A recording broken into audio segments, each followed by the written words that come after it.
ಇವತ್ತು ನೀವು ನೋಡಿದ್ರೆ ಎಲ್ಲ ಒಟ್ಟಾರೆ ಸೇರಿದ್ರೆ ₹1 ಜಾಸ್ತಿ ಆಗಿರ್ಬೋದು ಡೀಸೆಲಿನ ಬೆಲೆ.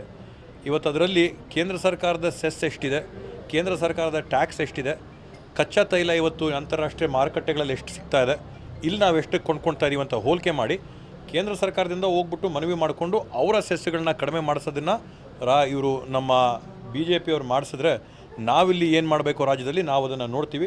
ಅತ್ಯಂತ ಹೆಚ್ಚು ಸೆಸ್ಸು ಇವತ್ತು ನಮಗೆ ಅದ್ರ ಭಾಗ ಕೂಡ ಪಾಲು ಬರ್ತಾ ಇಲ್ಲ. ಸೆಸ್ಗಳಲ್ಲಿ ನಮಗೆ ಡೆವಲ್ಯೂಷನ್ ಆಗ್ತಾ ಇಲ್ಲ. ಅದನ್ನು ಅವರು ಕಡಿಮೆ ಮಾಡಿಸೋಂಥ ಕೆಲಸ ಮಾಡಬೇಕು. ಇಲ್ಲಿ ನಾವು ರಾಜ್ಯನ ಚೆನ್ನಾಗಿ ನಡೆಸ್ತಾ ಇದ್ದೀವಿ. ಇಲ್ಲಿ ಆಗ್ತಾ ಇರ್ತಕ್ಕಂಥದ್ರ ಬಗ್ಗೆ ಗಮನ ಕೊಡೋದು ಬಿಟ್ಟು ದೊಡ್ಡ ಪ್ರಮಾಣದಲ್ಲಿ ಕೇಂದ್ರದಿಂದ ಏನು ಬೀಳ್ತದೆ ಆ ಹೊರೆನ ರಾಜ್ಯ ಜನರ ಮೇಲೆ ಕಡಿಮೆ ಮಾಡೋಂಥ ಕೆಲಸ ಮಾಡಿಕೊಡ್ಬೇಕು ಅಂತೇಳಿ ಅವರಲ್ಲಿ ನಾನು ಮನವಿ ಮಾಡ್ತೀನಿ.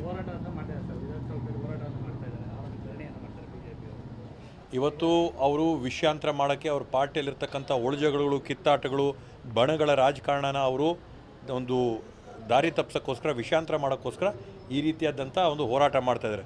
ಇವತ್ತು ಹೈನುಗಾರಿಕೆ ಇಲ್ಲಿ ನಮ್ಮ ತಾಲೂಕಲ್ಲಿ ಸುಮಾರು 8,000 ಕುಟುಂಬ ಹೈನುಗಾರಿಕೆನ ಹಾಲನ್ನ ನಂಬಿಕೊಂಡು ಜೀವನ ಮಾಡ್ತಾಯಿದ್ದಾರೆ. ಇವತ್ತು ರೈತರಿಗೆ ನಾವು ಸೂಕ್ತವಾದಂಥ ಕಾಸು ಕೊಡೋಂಥದ್ದು ನ್ಯಾಯ ಅಲ್ವಾ? ಸರ್ಕಾರ ಇವತ್ತು ಹೇಳಿದೆ ಏನು ₹4 ದರ ಜಾಸ್ತಿ ಮಾಡಿದ್ರೆ ನೇರವಾಗಿ ಅದನ್ನು ನಾವು ರೈತರಿಗೆ ಕೊಡ್ತೀವಿ, ಯಾರು ಹೈನುಗಾರಿಕೆ ಮಾಡ್ತಾ ಇರೋರು ಕೊಡ್ತೀವಿ ಅಂತ ಹೇಳಿದರೆ ಇದು ತಪ್ಪ? BJP ಅವ್ರು ಮತ್ತು ಹೈನುಗಾರಿಕೆ ಅವರು ವಿರೋಧ ಇದ್ದರೆ ಹೇಳಿ, ನಾವು ರೈತರಿಗೆ ಕಾಸು ಕೊಡೋಕೆ ನಮ್ಗೆ ಮನಸ್ಸಿಲ್ಲ ಅಂತೇಳಿ ಅದನ್ನು ನಾವು ಒಪ್ಕೊಳ್ಳೋಣ.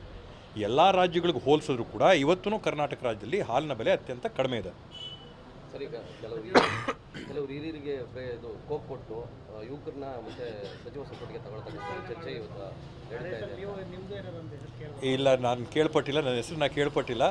ಬದಲಾವಣೆ ಆಗಿದೆ ಅಂತನೂ ಕೂಡ ನನಗೆ ಮಾಹಿತಿ ಇಲ್ಲ. ಇದು ನೀವು ಹೇಳ್ತಾ ಇರ್ತಕ್ಕಂಥದ್ದು. ಅದರಿಂದ ನನಗಿಂತ ಮೊದಲು ನಿಮ್ಗೇನಾದರೂ ಮಾಹಿತಿ ಸಿಕ್ಕಿದ್ರೆ ನನಗೂ ಸೂಚಿಸ್ಬಿಡಿ.